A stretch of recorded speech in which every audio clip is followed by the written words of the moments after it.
Hi guys, welcome or welcome back. Thanks so much for joining me. Today we're going to talk about something that most photographers really dislike, and I don't quite know why, but I kind of get it at the same time. Today we're going to talk all about how to tone greens. So if you're new here and you've never been here before, well, basically on Fridays, nearly every Friday, not quite all of them, we do a 5-minute Friday where I've got 5 minutes to explain a different tip, technique or tool to enable you to improve your photography or your retouching work. So today obviously we're going to do a little technique to help with your retouching work. I have 5 minutes to go through this. If you find this video useful, even just like a little bit, a little tiny weeny bit, then all I ask you to do is please hit the like button, drop why it was useful in the comments below, and hit the subscribe button. All of those things really help me out. I can't stress it enough.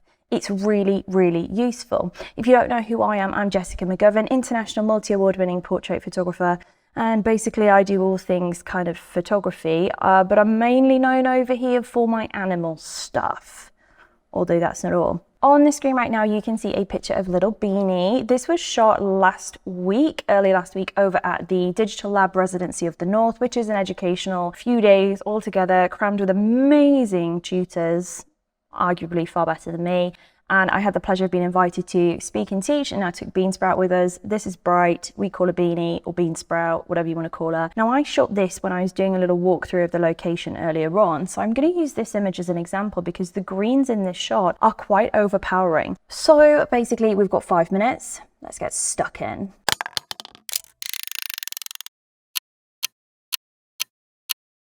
This is straight out of camera apart from a slight white balance tweak. So let me show you the before and the after, right? There is another change that I'm going to go through, but the first thing that I want to do when we're looking at greens is bring your attention to the camera profile if you're in Lightroom or Adobe Camera Raw. Now in Lightroom, this little profile has the largest impact on your color, your contrast, your levels, everything than anything else that you want to go and tweak after. So what I would ask you guys to do is just check when you bring an image in, is it on Adobe Color, right? Is it on Adobe Vivid? Is it on Camera Standard, in which case it is probably going to be a little bit overwhelming too, or is it indeed on something that you set up yourself to match your style and workflow? So first thing we're going to do is go into Browse, and when you have your camera, and your camera is one of the models that Lightroom recognizes, you will have in this little list camera matching. Now, if you got into here, you can see all of these camera profiles, which come basically straight out of your camera. These are Sony profiles. And what I want to do is go ahead and get the ones that most adequately suit my workflow and press the little star next to them. So for me, it's neutral and standard for most things. So either those two. And if you look at the greens, there's a large shift between neutral and standard anyway. When you hit the little star that appears next to them, you can then close that and the profile will be saved here. Okay, does that make sense? So that's like tip number one. The next thing that we want to do is try and get a real bearing on why you don't like the greens. Sometimes, well, most of the time, they're heavily saturated, kind of yellow in a tint and really bright and overpowering. And that's why most photographers don't like greens. So you need to decide for yourself, what would you like the greens to be? Would you like the greens to be desaturated and richer? Or would you prefer the greens to be more orange yellow, in which case a color change might be the right way to go. So changing colors is really easy, and we do have a Photoshop tutorial on how to change the colors, so I'll go ahead and link that above. So if we're in Lightroom, a really simple quick technique that you can apply to make the greens easier to handle, and this is down to personal preference anyway, what we want to do is come straight to the HSL color panel. So this is hue, saturation and luminance, or color. If you click color, it changes to a different kind of view.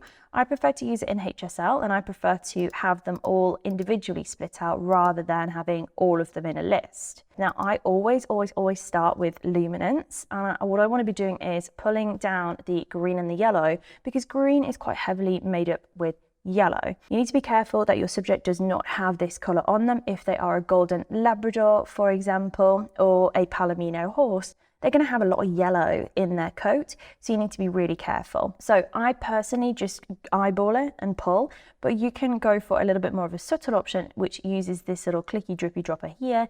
If we go ahead and click onto that, we can hover over the areas of the image that have our offensive greens. And what I want you to do is just click and drag downwards, and you'll pull the luminance down because we're in luminance, and you'll see it perfectly matches the amount of each color that's in that sampled section. Perfect. So what I want you to do is pull that luminance down, and then I want you to go ahead and go into your hue. So within hue, you can again use your little clicky drippy dropper, or you can eyeball it. It's completely up to you. I'm going to click off of my clicky drippy dropper and eyeball it. So for my hue with these, we've pulled the luminance down. I want to make these cooler greens. So I want to take a little bit of that warmth out of it, that overpowering bright, oh my goodness, this is bright green, right?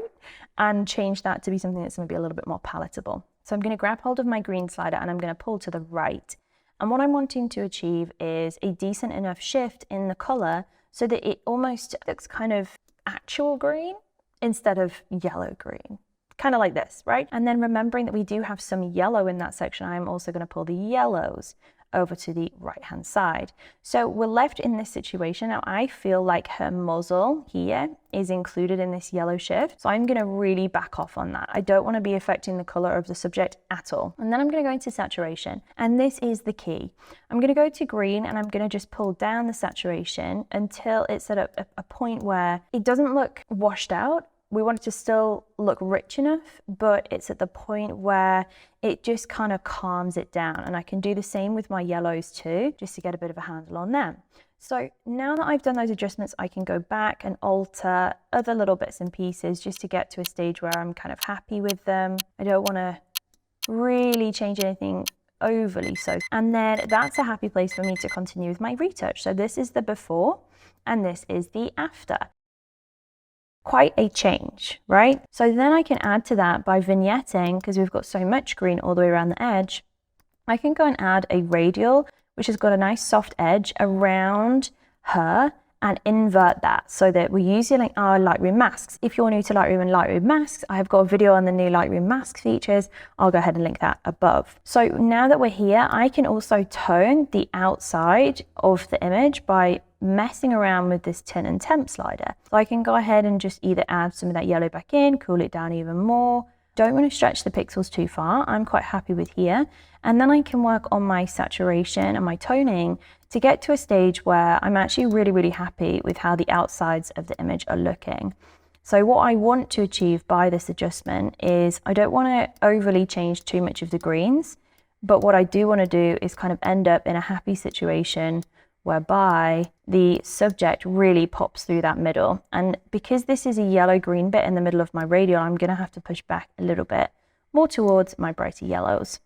So that's kind of getting a handle on the greens really, really nicely. Now, if you did want to tweak the hue and cool everything down outside the subject, just an extra little one thrown in here, we're going to do a select subject on the mask and then invert that. So we're selecting everything outside of the subject. Now it's not got her ear, so we do need to be careful when we do this, but we can put a fine adjustment on, or if you want to be brave, you can go for a solid adjustment there and move the greens to be exactly where you want them to be. Don't let anybody tell you how the greens really should look. It's completely personal preference, and you're able to make that decision as the creator, as the artist, as the photographer for your artwork. So for me, I'm quite happy with this. I'd be quite happy to move forwards and continue my retouch of this shot and see where we end up from there. So we've gone from the before, which is quite blinding and terrifying almost, to the after, which is much more controlled and considered, and I really like how this is looking. So that's an example of how you can tone your greens utilizing the HSL section in Lightroom Classic, Lightroom Mobile, and also in Adobe Camera Raw. So wherever you edit, you can do this. Hopefully that was useful for you. If it was, drop it down in the comments, because like I said, anything that you say is really, really useful for us. And I'll see you back here next week for another one of something to do with this kind of thing that's 5 minutes long and we get stuff done. Nice to see you. I'll see you again really, really soon. That was a long one, Dan.